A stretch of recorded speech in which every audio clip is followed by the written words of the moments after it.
What's going on, my people? Welcome to another episode of Hold Up and Another Thing, presented by Mixed Vaz Media. You already know the Vaz is your boy, Mr. Bell. Hey, got a special guest, special podcast. I'm very happy to do this podcast, very interested to do this podcast. Let me make sure I get the title right, because I was listening to it earlier. I was listening to it earlier today. So let me open my Spotify to make sure I get the title correct. I could ask her, but I want to give her the proper introduction. So here we go. The host of the Confident Swinger podcast, Joe. I don't want to pronounce her last name wrong, so I'm gonna let her do that. How you doing? That was like the best introduction I've had all day. I freaking love it. It's Levitt, Joe Levitt. I love it. That's perfect. Thank you. I'm so excited to be here. I'm glad to have you. I talked to one of my friends about this podcast, and they was like, "Okay, I can't wait listen to that one." But then I told my mother, and she's like, "Okay, Okay. She was a little more hesitant, and I totally get that. I totally get that. She's like, "Okay," and she's like, "Have fun." And I was like, "Thank you." I was just, Yeah. but Well, it's super interesting. Obviously, this is a topic that I'm super passionate about and I love talking about.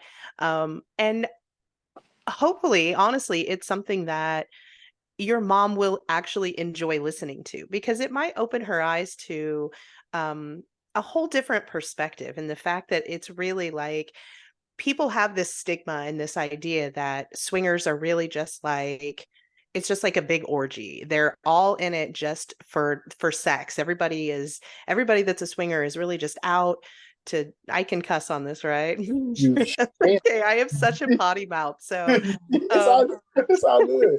I am depending on the guest. I am too. It just depends on the comfort level.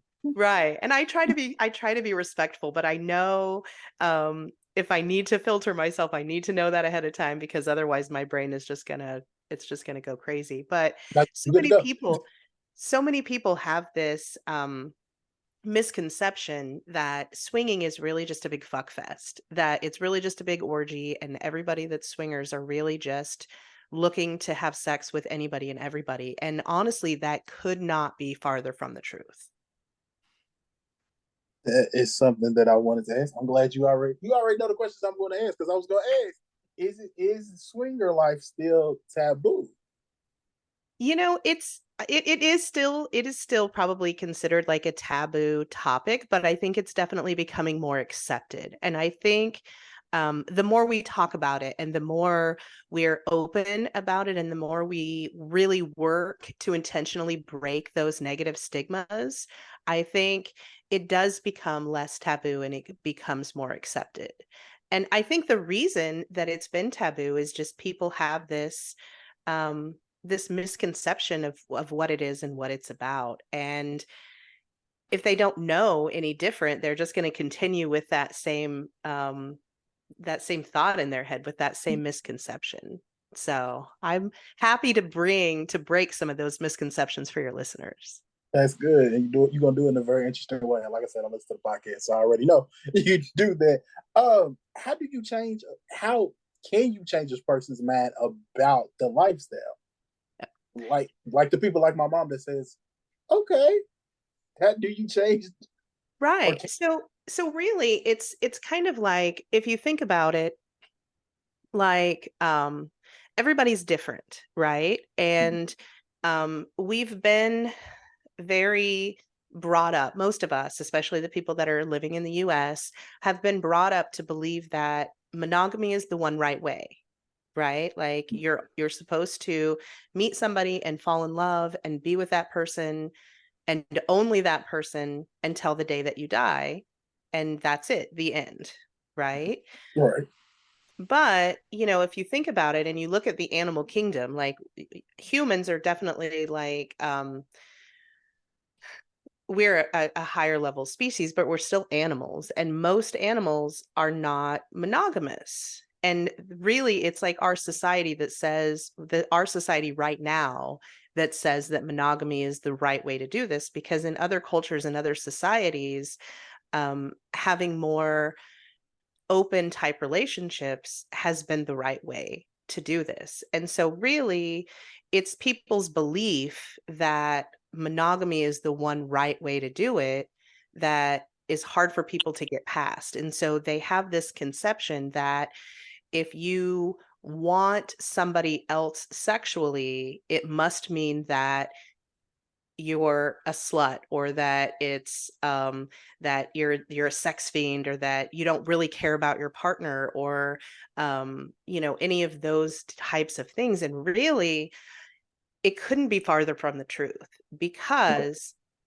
if you're going to be in a relationship that's non-monogamous, it's going to require that you and your partner have another level of communication and another level of trust. So, in any kind of a relationship, you want to have open, honest conversations. You want to have that open, honest communication. It's important, right, for any kind of a relationship. But if you're in a relationship and you and your partner trust each other so much that you are allowing your partner, and your partner is allowing you to bring other partners in sexually, that requires a whole nother level of trust. That requires that you know that that person loves you, not just for your body, not just for what you can give them sexually, but for you as an entire package. And when you have that level of trust in your partner, and you're allowing them to get to explore different things sexually, it brings a new level of excitement to your relationship, which is great. And it brings new levels of trust. It brings new levels of intimacy. And it really requires another level, like second level communication, because you have to be able to communicate about your insecurities and about your jealousies, and you have to have those hard conversations with each other if you're going to survive it, really. Okay. Now, you lived the lifestyle, so let me ask you about your personal experiences. How did you have that conversation with your husband? How did it start? So we have been together for 18 years, and we've actually been swinging for 17 of those. So like a lot of people that get started in the lifestyle, I am bisexual. And I had never really even felt secure enough in myself, or Mhm. secure enough in any other relationship that I had been in, to share that with anybody, to explore it for myself. But when I got with my husband now, Chad, his name is Chad, he's amazing. Um, he helped create this this safety for me to feel secure enough to even open up to myself about the fact that I wanted to explore like my bisexuality. And I opened up to him about that. And he said, so I'm like, hey, I think this is like, I have this attraction to women. I think this is really something that is a part of me, and something that I kind of want to explore. And he was like, okay, all right, if that's what you're feeling, I don't want to hold you back from that. I don't want you to not be able to experience those things that you feel are important to you, and obviously I can't give you that. Right. So um so that's how we got started. And a lot of people get started in the lifestyle like that, because one partner or the other partner, or maybe both, wants to explore something different sexually. And you know, Chad didn't want to hold me back from being able to do that. So we decided to do that together. And at first, it was really just me exploring that with other women, just me and another woman. And sometimes he would watch, and sometimes her husband, if she was partnered or married, sometimes he would watch, and sometimes they wouldn't. But that's really how it started for us. Uh, what advice would you give someone that want to enter that lifestyle, but they want to talk to their partner about Yeah. So I actually just did a podcast episode about that. But it? I know that's why I started the question for. yeah. So what I would say is, like I said, like it's super important for you to have the foundation that is going to allow something like that. Because as much of an advocate as I am for the lifestyle, I would never ever um pressure anybody into it. I would never recommend it for anybody that didn't already want to do it, because it's not for everybody. I Right. totally understand that. And your relationship has to be super strong and super secure, and you already have to have um, a really strong level of communication. So if that's something that you are wanting to try, if that's something that's been in your mind, I would recommend starting with the communication that you have with your partner and making sure that that you both feel comfortable being very open and honest with each other. So work on your communication if it doesn't already feel like it's there, because it can cause a lot of problems if it's not there. But um it's really just like being open about things that you want to try. And there are some ways that you can introduce that to your partner in a way that feels a little safer. Um, like instead of just sitting your partner down one day and saying, "Hey, I want to go fuck another dude. How do you feel about that?" Which can be quite a shock, I was gonna obviously. say it might That be get a little tense. That that conversation might get a For sure, absolutely, because that's going to bring up a whole lot of insecurities, and that's going to bring up a lot. So instead of saying that and like personalizing it right off the bat, another good way to do that is to say, "Hey, I saw this show about swingers, or I heard this podcast about swinging, or I heard that upside down pineapples was a sign for swinging, or whatever it is. How do you feel about that? What do you think about that?" And just you're getting their you're opening the conversation. So you're kind of getting their idea and you're kind of easing your way into it, so that it's opened the conversation so that now you can continue. And it's like, well, what would you think about that? If somebody, if somebody approached you, what would you say about that? And then definitely like ask your partner too, like what their fantasies are, because this should be a journey that you take together, and it should enhance your relationship together. It should definitely be not one-sided. Should definitely not be one-sided. There we right. go. Yeah, I got you. It's about communicate. I always say in everything and in every relationship, communication is key. You gotta be able to talk to your whether it's your partner, your friends, your children, your coworkers, whatever, whoever it is, any relationship you have, you gotta be able to communicate. That's very important. My next question is boundaries and rules.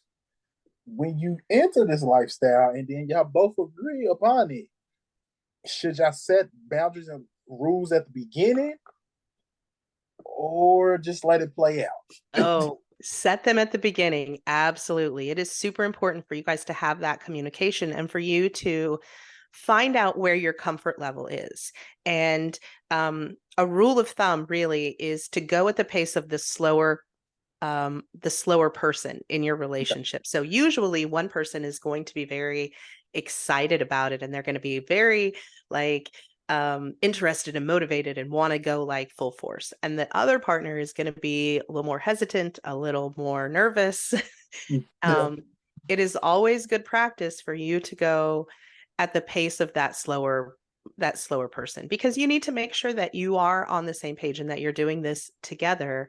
And you don't want to overwhelm that person that's a little bit more hesitant. So you definitely want to talk about the boundaries and what you're comfortable with doing, and don't change the rules in the middle of the game. So what I recommend for people that are interested, so if any of your listeners are like, this has kind of sparked a conversation for them and they're like, ooh, like that kind of sounds interesting, like this might be something that we want to try, I would recommend first and foremost, like going to an event, going to a party, or going to like a sex club. There are actually a lot of them out there. You just kind of have to find them. I do. Yeah. Um, yeah, I would recommend going to one, but not with zero expectations and not planning on playing at all. Just going to take it in. Just going to absorb the situation and absorb the atmosphere and see how you both feel. And then when you leave, like talk about it. Talk about everything that you felt, everything that you thought, and then talk about things that you might want to try. Talk about things that were kind of a turn on for you. And you were like, hey, I kind of like the idea of this. And then the next step for that might be going back and just playing together, not even attempting to try to meet another couple to play with or anything like that. It's just enjoying that sexually charged atmosphere and playing just with each other because it's new and it's exciting and it can be an amazing turn on and it can bring back this great spark to your relationship. What were some of the rules that you and Chad had when y'all first entered the life? Oh my gosh. So it's funny. We had so many rules at the beginning, right? So we had the like no kissing rule, which is pretty typical. It's not typical. Everybody, I don't want to say there's a typical, but it's pretty common that people when they first get started have a no kissing rule because a lot of people have that idea in their mind that kissing is very intimate. And I'm not saying that it's not, but I will say that that no kissing rule went out the door like very, very early on. And then But right. But we also didn't change that rule in the middle of it. So like we had set that like no kissing rule and then, we went to the party and both of us knew that that was a rule. And so we didn't cross that boundary. But then when we were talking about it later, I can't remember. I think it was probably me that was like, so this no kissing thing, how can we change that? And he was like, yeah, yeah, that's definitely something that we could change. But you don't want, because it's so important for you to build that trust, you don't want to break any of those boundaries in the moment. That's why it's really important to hold those boundaries and not change the boundaries, not cross those boundaries in the moment. Like if you want to come back home and talk about them and then change your boundaries and make new rules, then that's great. But make those rules together because it's easy to get caught up like in the emotion and in the moment and cross a boundary. And that's definitely not good for that trust. Yeah, trust is everything, especially if you're gonna live this lifestyle. Sounds like trust is the key to it all. Trust, respect, consent, all of those things is so, so, so incredibly important for sure.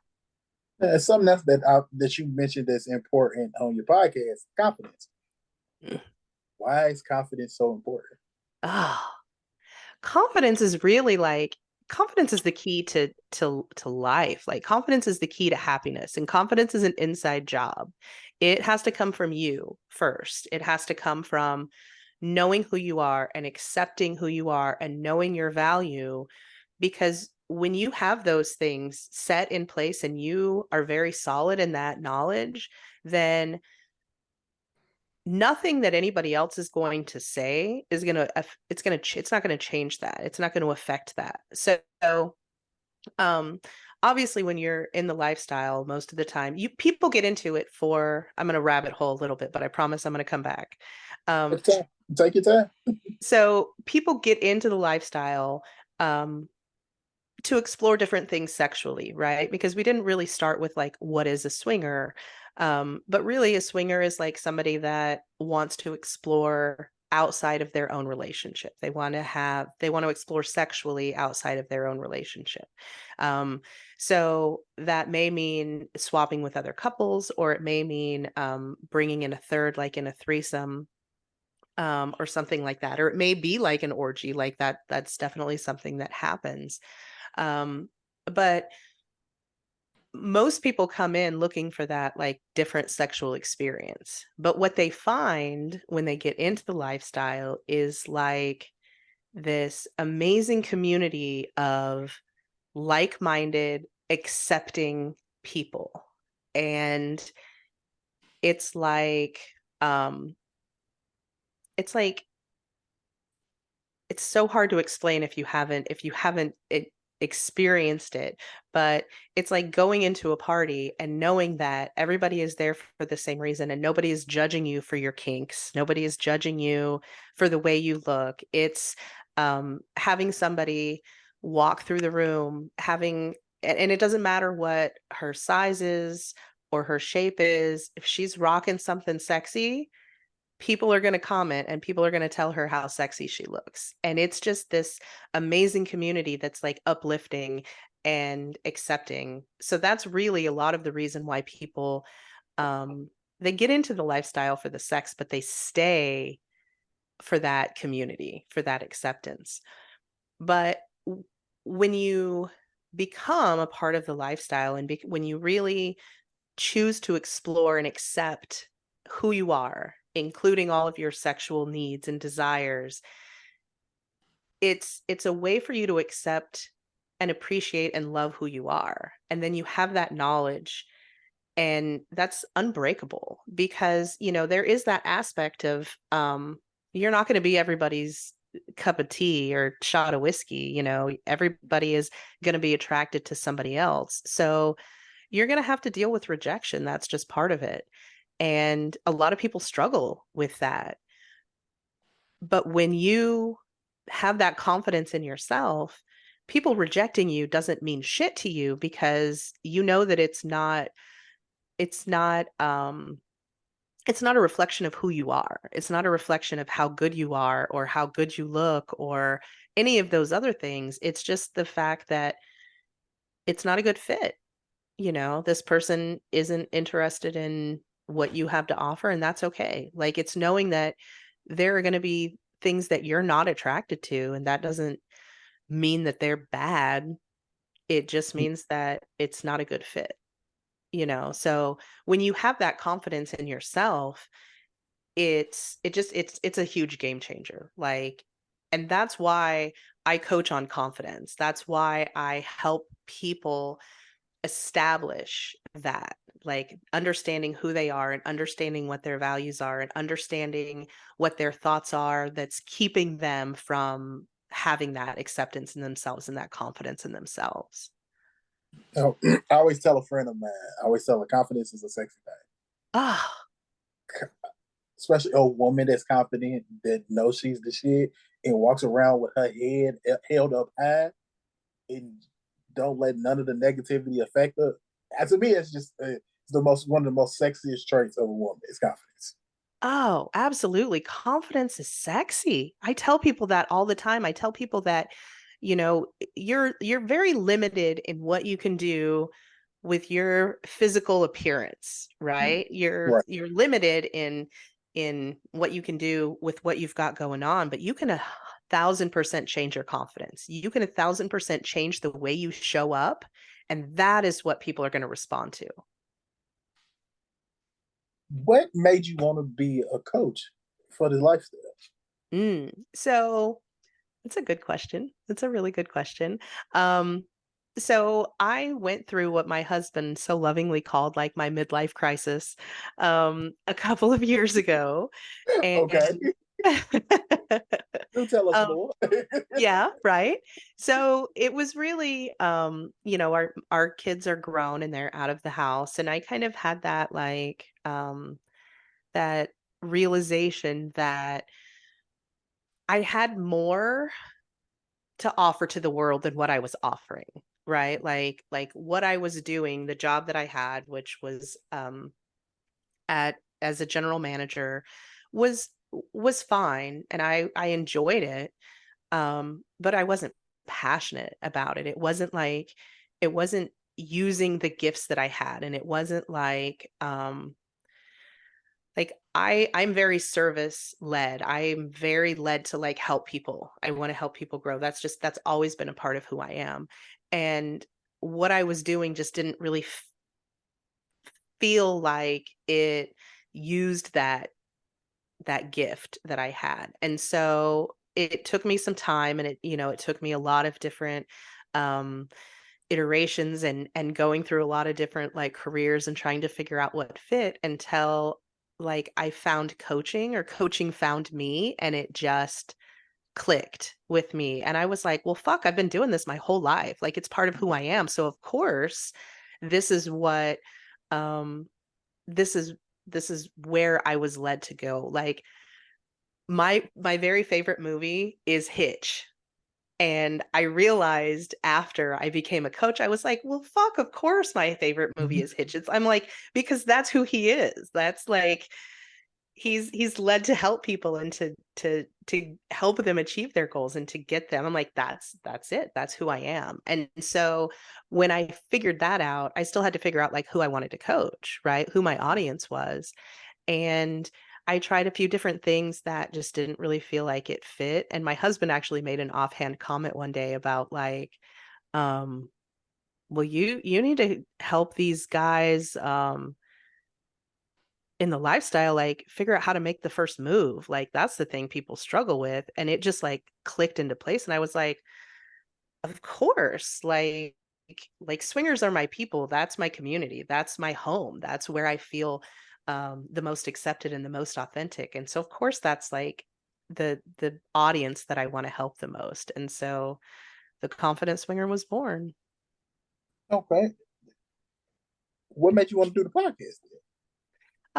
Really it's I'm very, very driven to help people. And I know like deep in my gut know how important confidence is. Like I know how important it is that um how you feel about yourself changes the way you show up in the world, and it changes every other aspect of your life. And I know how important it is that people be able to manage their thoughts, and that's not a skill that's taught, which just makes me really sad. How important, like, trust me, like thought management is way more fucking important than the quadratic equation. And yet we're taught we have to memorize the fucking quadratic equation to never use it ever again in our entire life. But thought management is something that we use every single minute of every single day for the rest of our lives. And it's not something that's taught. So I really want to help people understand how important their thoughts are, how to manage those thoughts and how to shift those negative that negative self-talk to positive self-talk, and how to focus on gratitude and how to empower themselves and how to learn about themselves and how to just really grow their confidence and embrace their badassery. You do a very great job at that, I can tell. But back to the lifestyle. Can that door be closed once it's open? Absolutely, for sure. Absolutely. There's a lot of people that try it and don't like it and step out of it again. It's a very fluid journey for a lot of people. And there have been times through the years that Chad and I have stepped out of the lifestyle and that we haven't participated, other than the friendships. Like I said, like that community and those friendships that we've created are more important to us than anything else. Like we can never play again with anybody else and be fine, but we're never going to be able to step away from those lifestyle friends that we've created.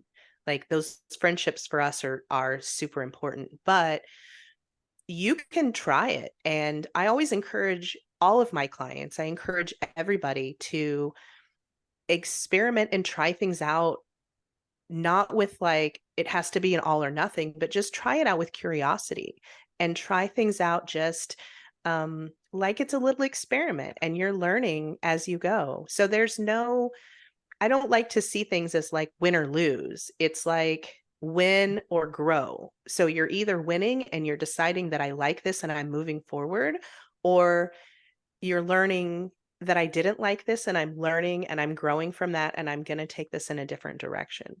So absolutely try it, dabble in it. And if you find that it's not something that you like, step out of it and you don't ever have to do it again. I just want you to know I'm definitely still in the line of not winning and losing, but win and grow, because that was incredible. I'm definitely I'm definitely still in it. That was incredible. And so many questions I want to ask, but I don't want to hold you up. I want Oh, you ask away, ask away. I obviously am passionate about it. I love to talk about it. So I just want to thank you for the time. It's been a great podcast. thank you. It's been a lot of fun. So, where can people find you? So I do have, yes, like Quinn said, I have the Confident Swinger podcast. It's available pretty much everywhere, Apple Podcast and Stitcher and all of the other platforms. It's also available on my website. So I have a website. It's called theconfidentswinger.com. Pretty easy to find. And you can find out how to work with me on that page as well. And the podcast is there and some blogs and things like that. I also have a Patreon page, and we'll post that in the show notes as well. Or you can email me at joe@theconfidentswinger.com, or find me on Facebook. I'm all over the place. You are, like I said, you are a great listener. But it's one more thing I do want to ask you before I go. How do you host a solo podcast by yourself and make it interesting? Because a lot of people cannot do that. Oh, good question. I love podcasts, and I took the things that I loved about podcasts. Like, I love podcasts, but I hate when people rabbit hole and they go off on a tangent, and then they like spend 15 minutes talking about something else. Like, I want it to be clear, I want it to be concise, I want it to be entertaining. Um, but I want to get in and get out. So most of my podcast episodes are about 30 minutes, and it's I'm going to tell you like a little bit about my experience. I'm going to give you very, very specific like action steps. Like, I am really all about like helping you get where you want to go. And you can't do that without action. So I don't want to just give you like theoretical shit that isn't going to help you. Like, I want to give you actual action steps that you can take, and I want to give you different perspectives of things to think about. So I I other than that, I don't really know. I did find out, like, I never, before I was podcasting, um I never knew like I had a good voice. That's one of the things that people told me when I first started podcasting. They were like, "You have such a great voice for it." And I'm like, "Really? All right. Thanks. Thank you." So, Hey, compliments come, and we're gonna take them where we can get them. I will take them. I will accept them. That's definitely one of those things. So here's a little other nugget for those people that are working on their confidence. Accept the compliments that come. Don't deflect them. Don't make jokes about them.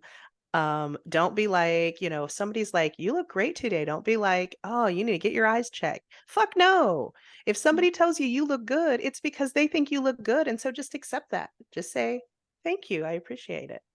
Embrace it. Embrace it. That's all it. That's all it is. It's simple. Embrace it. That's all it Embrace. is. Yes. Thank you so much. I really appreciate it. Thank I, you. This has been so much fun. thank you, everybody. Thank y'all for listening.